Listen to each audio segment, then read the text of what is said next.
moo gën a mën a créer jàmm wala mu créer safaan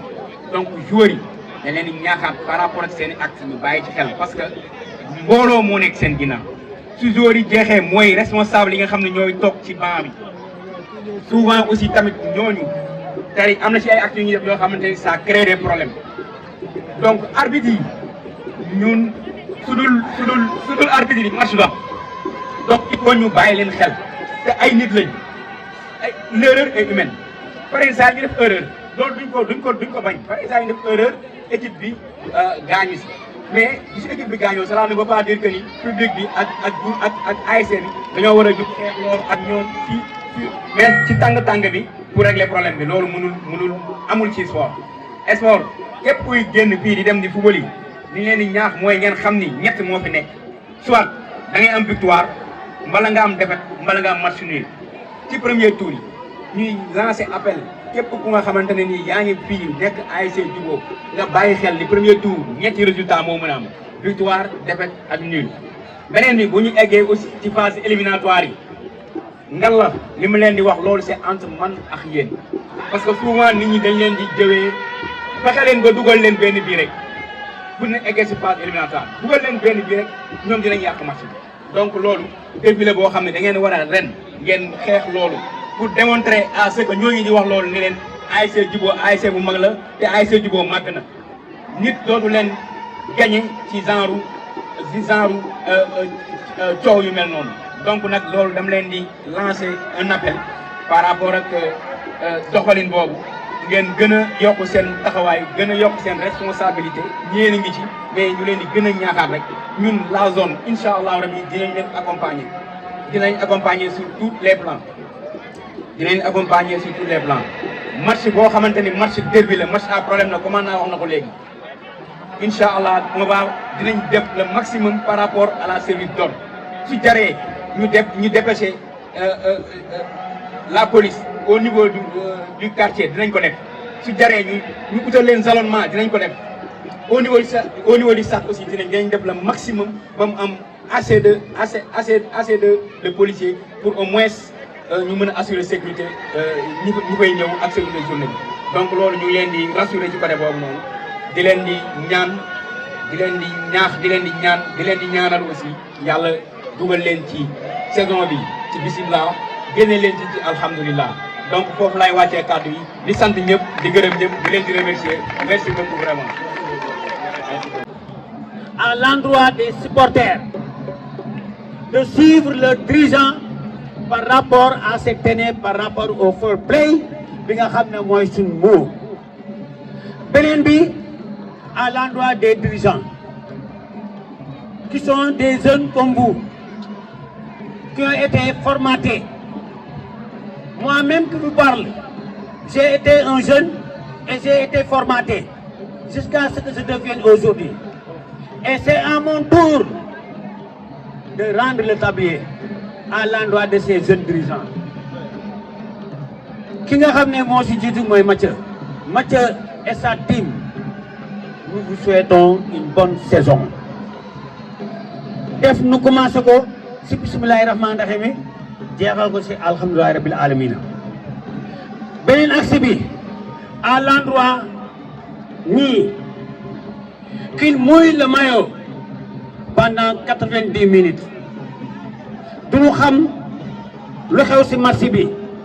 kon am ngeen jaajëf. Et ce jungle ces supporters n'ont ko créé en 1996. Aliou Seck mii di dëgg tey boobu ñoom papa fi nekk gars yi fi ngay nekk foofu la continuer leen may ma nii nag may leen ma nii ma jàkkaarloog joueurs yi.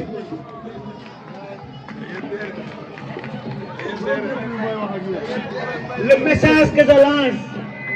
à votre endroit, on a dit fair play,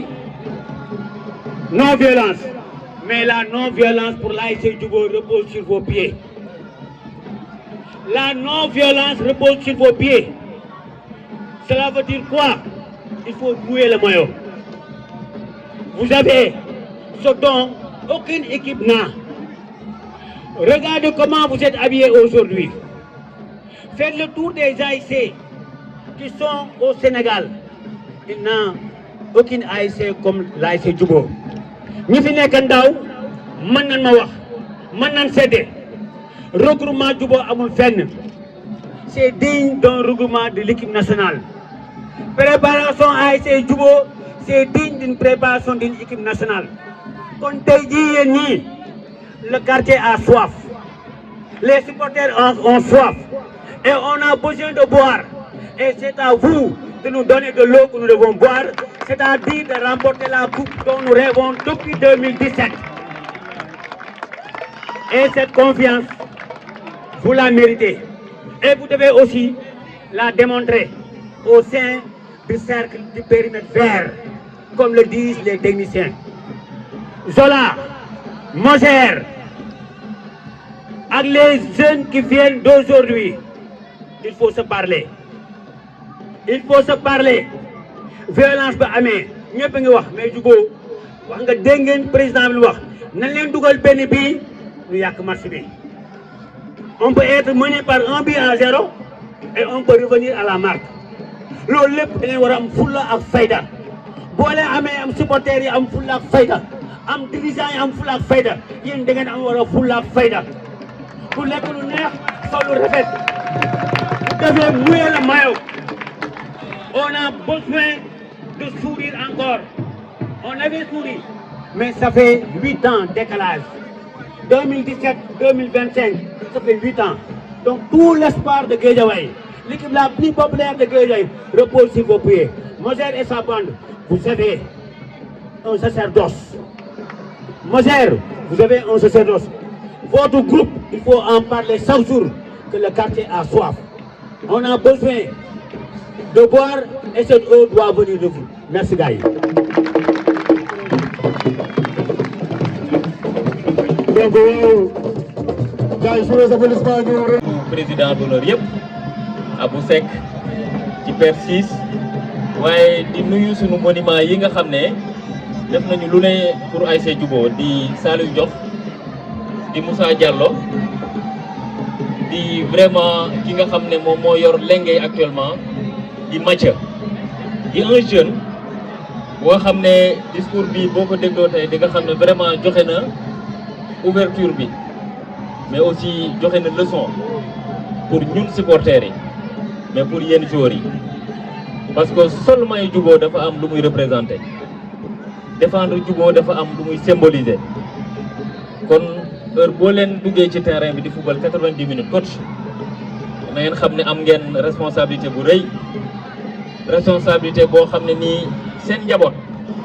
du njaboot boo xam ne dafa miin défaite du njaboot boo xam ne it mérité na défaite naam football ñett ci am victoire nul ak défaite waaye Djubo xamul défaite te ñi ngi leen di ñaan rek à chaque fois ngeen wane détermination bi war engagement bi war ak volonté bi war pour ngeen wan supporters yi ne ñun de on s'est battu les armes à la main même si buñ leen di dóor mu nekk vraiment un match bu nga xam ne dina nekk un match âprement disputé kon ci loolu lañ leen di woo di waxaat nag vraiment que supporters yi soxla nañu leen ren bu baax au côté des joueurs au côté du comité directeur et au côté de toute l'ASC parce que Djubo symbole la te symbole dañ koy sauvegarder te li ngeen wane dafay nuru ne ren année bi ñu nar a def année bu am solo lay nekk c'est une année de victoire c'est une année de sacerdoce mais année boo xam ne année de responsabilité la liñ leen di ñaan encore une fois yéen joueurs yi ndaxte yéenay dugg ci terrain bi mooy ren on veut la coupe on veut la victoire et rien que la victoire on veut que vous vous battez et rien que vous serez des batteurs des battants et des gens qui seront prêts à mouiller le maillot pour l'ASC Djubo pour votre ASC kon nag battez-vous xam leen ne supporters yi ñi ngi derrière vous xam leen ne aussi dirigeants yi ñëpp a ngi derrière vous et que ensemble yàlla mën nañu suturaal ba ñu am ndam jël zonal jël départemental jël régional dem national Djubo remporter toutes les coupes yi nga xam ne dañu ko teg ci Sénégal je vous remercie merci beaucoup